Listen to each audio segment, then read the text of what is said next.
नमस्कार, शंखनाद न्यूज चॅनलच्या मराठी बातमीपत्रात आपलं स्वागत आहे। बघूयात आजच्या महत्त्वाच्या घडामोडी। अवकाळी पावसामुळे मोठ्या प्रमाणात संत्रा व मोसंबीचे नुकसान झाले होते। त्यांचे अद्याप पंचनामे करण्यात आले नव्हते। यासाठी राष्ट्रवादी काँग्रेस पार्टी शरदचंद्र पवार पक्षाचे नेते जिल्हा परिषद सदस्य सलील देशमुख यांनी नागपूर येथे आंदोलन केले होते। त्यानंतर पंचनामे करण्याचे आदेश देण्यात आले। ही मदत मिळण्यासाठी सलील देशमुख यांनी शासन स्तरावर प्रयत्न केले।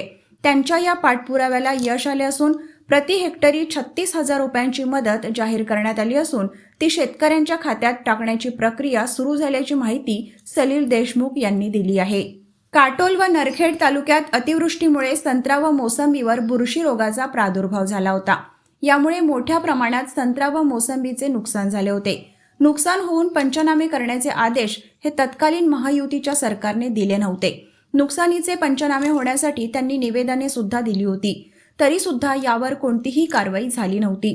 यामुळे सलील देशमुख यांच्या नेतृत्वात दिनांक 20 ऑगस्ट 2024 ला नागपूर येथील संविधान चौकात तीव्र आंदोलन करून हेक्टरी 50,000 रुपयांची मागणी केली होती। यावेळी सलील देशमुख यांच्यासह अनेक कार्यकर्त्यांना अटक सुद्धा करण्यात आली होती। या आंदोलनानंतर प्रशासनाला जाग आली आणि त्यांनी पंचनामे करण्याचे आदेश दिले होते। यासाठी सुरुवातीला डॉक्टर पंजाबराव देशमुख कृषी विद्यापीठाच्या तज्ज्ञांनी सर्वे करून अतिवृष्टीमुळे बुरशी रोग आला व त्यामुळे संत्रा व मोसंबीची फळं गळ झाल्याचा अहवाल दिला होता, अशी माहिती सलील देशमुख यांनी दिली। नमस्कार। मागील वर्षाच्या सततच्या पावसामुळे आपल्या काटोल तालुका नरखेड तालुक्यातील संत्रा मोसंबी उत्पादकांचे मोठ्या प्रमाणात नुकसान झाले। आम्ही स्वतः बांधावर जाऊन स्वतः शेतामध्ये जाऊन या गोष्टीची पाहणी केली।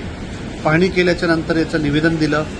याच्यासाठी पाठपुरावा केला की कुठंतरी याचे सर्वेक्षण झाले पाहिजे आणि सर्वेक्षण होऊन आमच्या या शेतकरी बांधवाला कुठंतरी एक चांगली मदत म्हणून 50,000 रुपये हेक्टरी याला मदत झाली पाहिजे, अशी आमची त्यामागची पार्श्वभूमी होती। आम्ही सातत्याने पाठपुरावा केला, कुठल्याच पद्धतीची कारवाई त्या ठिकाणी झाली नाही। आम्ही पाठपुरावा केल्याच्या नंतर मोठे आंदोलन केले, नागपूरच्या संविधान चौकामध्ये आंदोलन केले। त्याच्या वतीने आमच्यावर केसेस लागले, आमच्या 50 कार्यकर्त्यांना सुद्धा अटक झाली। हे झाल्याच्या नंतर कुठंतरी शासनाचे डोळे उघडले। डोळे उघडून झाल्याच्या नंतर कुठंतरी पंचनाम्याचे आदेश देण्यात आले। आदेश देण्यासाठी पंजाबराव कृषी विद्यापीठ असेल, या राज्याचा कृषी विभाग असेल किंवा जिल्हा परिषदेचा कृषी विभाग असेल, महसूल विभाग असेल, या सगळ्यांच्या माध्यमातून आपल्या या ठिकाणी सर्वेक्षण चांगल्या पद्धतीने झालं पाहिजे आणि सर्वेक्षण झाल्याच्या नंतर 50,000 रुपये हेक्टरी आमची ही मागणी आहे की त्या ठिकाणी आमच्या शेतकरी बांधवाला त्या ठिकाणी मदत झाली पाहिजे। पण आज सांगताना आनंद होतो की आपल्या भागातील काटोल तालुका नरखेड तालुक्यामध्ये 47 कोटी रुपये हे 36,000 रुपये हेक्टरीप्रमाणे आमच्या या शेतकरी बांधवाला त्या ठिकाणी लवकरच त्यांच्या खात्यामध्ये हे पैसे जमा होणार आहे। या ठिकाणी आपल्या सगळ्या शेतकरी बांधवांचा मी त्या ठिकाणी धन्यवाद देतो की आपण केलेल्या या संघर्षाला, आपण केलेल्या या पाठपुराव्याला आणि आपण केलेल्या या आंदोलनाला यश आलं। धन्यवाद। पुन्हा भेटूयात नवीन बातमीपत्रासह, तोवर नमस्कार।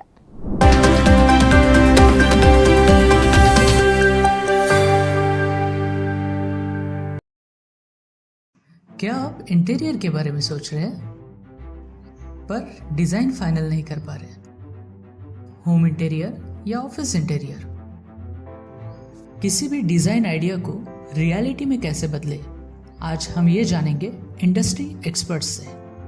हमारी कंपनी जो है डिजाइन ब्यूरो, उसमें interior designing, renovation, architectural design, landscaping end renovation, furnitures, ये सारे जॉब्स हमारे यहाँ होते हैं और पिछले 20 साल से हम लोग इस फील्ड में हैं। और इसमें 2 से 3 कैटेगरी आप इसको डिवाइड कर सकते हैं, जिसमें कि हम रेसिडेंशियल बोलते हैं, कमर्शियल बोलते हैं और रिनोवेशंस बोल सकते हैं। बेसिकली क्लाइंट्स की नीड्स को अंडरस्टैंड करना, सो नीड बेस्ड एनालिसिस हमारे यहाँ होता है।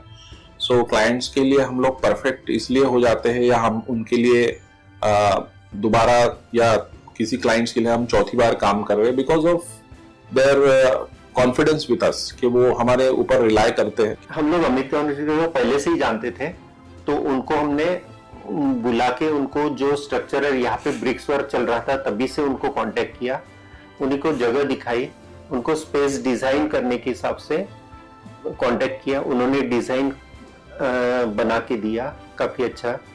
जो भी मीन्स उसमें जो भी चेंजेस थे उनको वर्कआउट किया हमने। जब जो मटेरियल लेना था वो साथ में हमारे आए, सिलेक्शन के लिए आए। वो जो भी सारा सिलेक्शन उन्होंने काफी अच्छे से करवाया। जो भी उसके बाद में जो एक्सपेक्ट था उससे ज्यादा बेटर ऑफिस उन्होंने बनवाया। बजट अगर आपका लिमिटेड है तो लिमिटेड बजट में भी आप एक अच्छा इंटीरियर कर सकते हैं, ये हमारा विश्वास है। और हमारे क्लाइंट्स के लिए हम वही दे रहे हैं और उसी से हमारा क्लाइंटल बड़ा है। हर क्लाइंट की एक अलग स्टोरी होती है, उनका एक अलग रिक्वायरमेंट्स होता है। कई बार ये सारा मिस आउट हो जाता है, हम अपने डिज़ाइन उन पे लादते हैं, वो नहीं होना चाहिए। उनको क्या चाहिए वो हम डिलीवर कर सकते हैं, बस वो उनके बारे में हमको समझना पड़ेगा। तो हमारे इसमें हम एक ही बोलते हैं कि ड्रीम कम्स ट्रू। आप ड्रीम देख रहे हो, हम उनको फुलफिल करेंगे, वो हमारी रिस्पॉन्सिबिलिटी है।